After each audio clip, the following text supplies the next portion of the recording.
Alright, this is day number 9 of the daily SAT prep videos. Today we'll be doing the math equation right here. So pause the video and try to do this problem on your own real quick. So we can already see that this problem is asking us for the greatest possible value of b, and b being this little constant term right here. So we know that this equation has no real solution. So what does this mean? We can relate this thing back to an equation called a discriminant, which is negative 4ac plus b squared, and how it relates to 0 determines the nature of this equation. So since it has no real solutions, that means it's less than 0.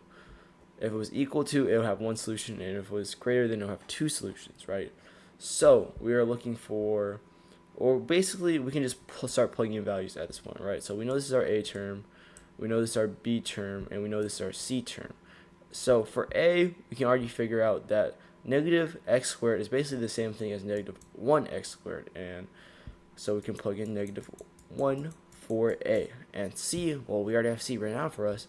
That would be negative 676, being this little constant term right here, plus b squared, which we don't know since b, we don't know what b is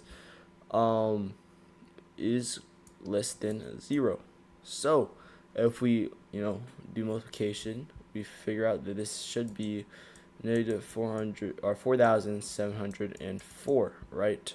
Plus b squared less than 0. So let's just move this equation up here for some space. Negative 4704 plus b squared less than 0. So from this, we can do some algebra, right? Move this to the other side, which would be just b squared less than 4704. And from this, we can square root b. So square root both sides, square root b squared, square root 4704. This should give us b is less than 52.